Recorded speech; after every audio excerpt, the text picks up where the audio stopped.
Primeiramente, eu quero dizer para quem eu estou destinando. Eu venho para conversar com pessoas que estão indecisas, porque inicialmente eu não queria nenhum desses dois.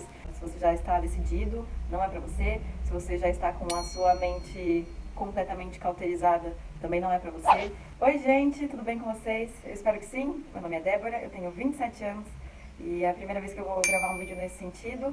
Eu tenho vivido algumas cenas de assédio político. Não são pessoas que estão preocupadas com o fato, não são pessoas que estão preocupadas com a verdade, mas é o seguinte, ou você vota pelo que a gente acha que é certo, ou você vota nulo, porque senão você é uma genocida. Não foi fácil começar esse vídeo e gravar ele porque eu sabia que eu perderia pessoas, amigos, que me viram defendendo com unhas e dentes e militando pelo PT. Recentemente, coisas que eu acreditei por tanto tempo simplesmente se desmantelaram do meu consciente. Já perdi alguns amigos só de compartilhar alguns stories. 10 anos de caminhada eleitoral, são poucas eleições, mas durante todo esse tempo eu militei, mas quero que você entenda o que me levou depois de 10 anos a trocar o meu posicionamento político.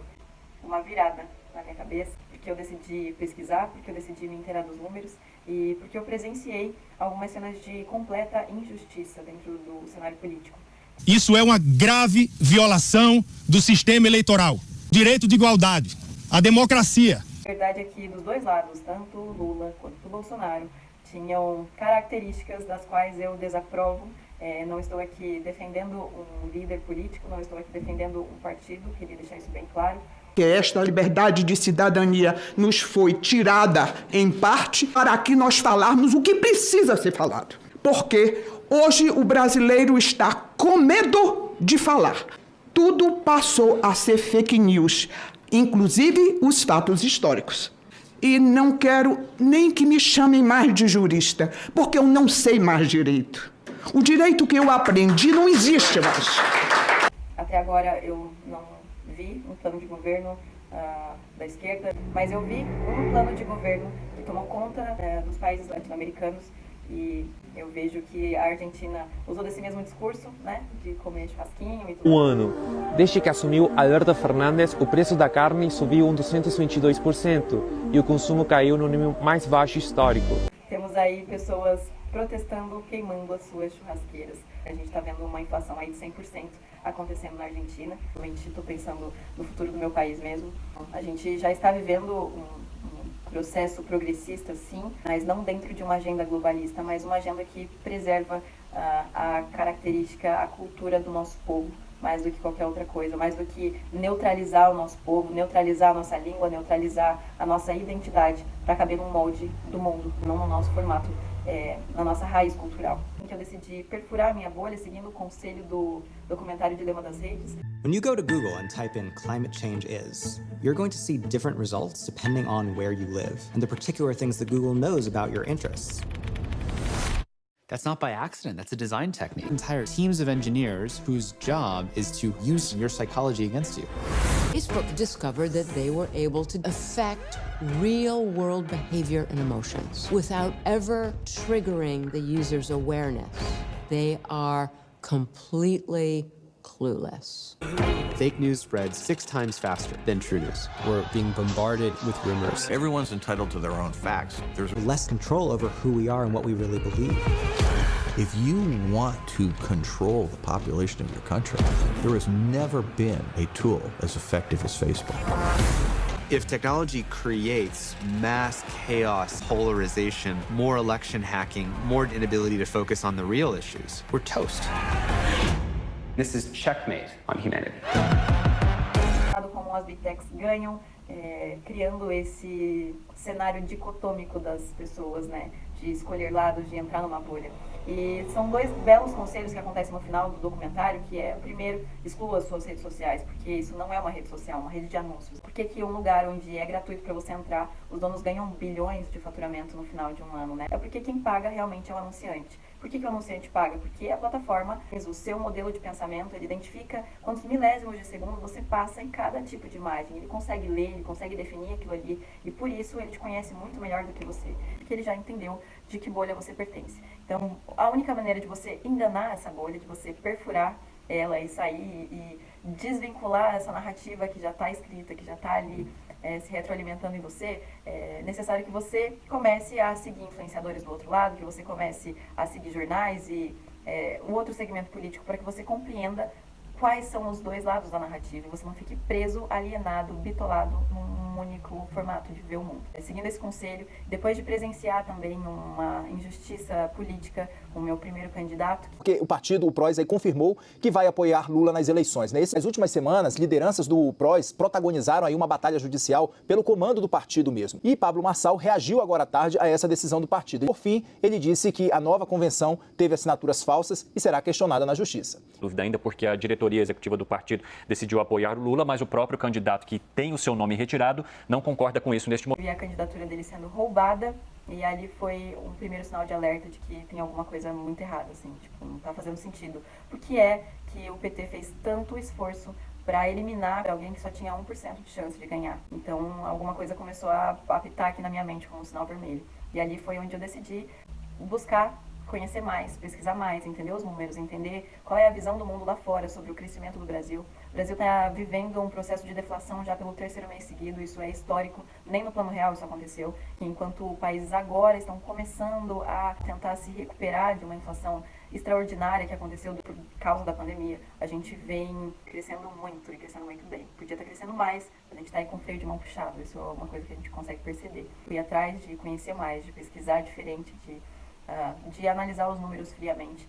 Então, a minha conversa realmente é para as pessoas que ainda estão indecisas, que ainda não sabem para que lado ir.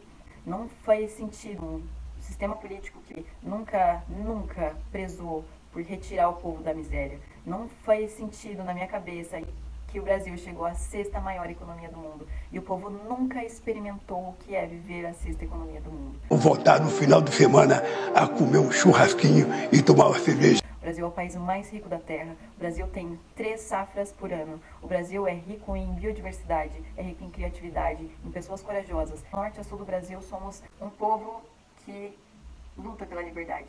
Somos gigantes por natureza. A grande verdade é que se você olha os países em volta e a quebra que está acontecendo em todos esses países, que foi financiado por esse governo de esquerda globalista, do Fórum São Paulo, enfim, dá uma pesquisada, por favor, você vai encontrar essas respostas também.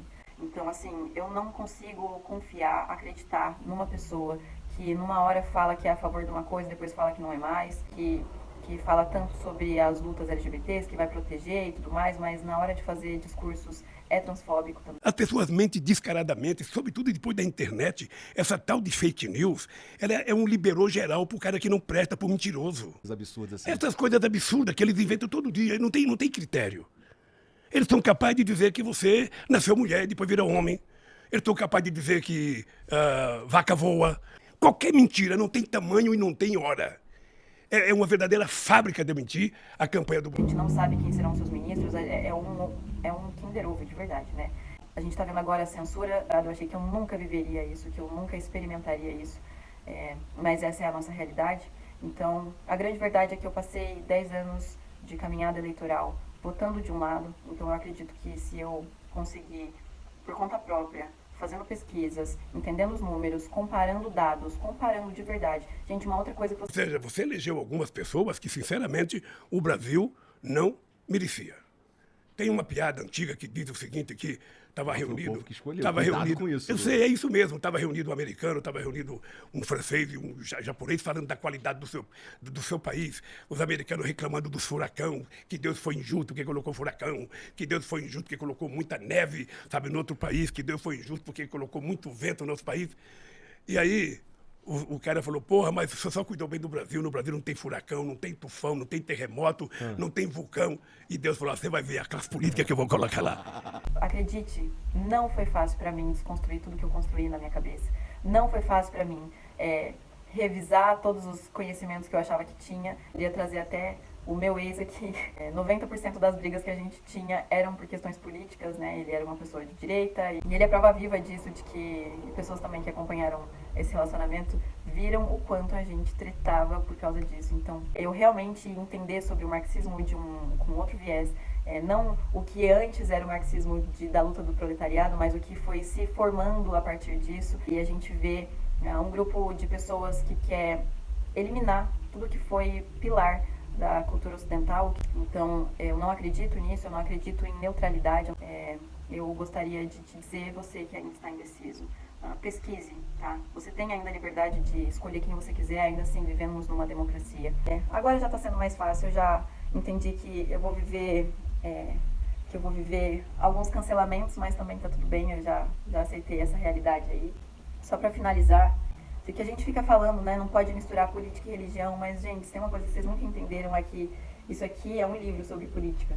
No Evangelho de Mateus 7, fala o seguinte: acautelai-vos quanto aos falsos profetas. Eles se aproximam de vós disfarçados de ovelhas, mas no seu íntimo são como lobos devoradores. Pelos seus frutos conhecereis. Os conhecereis.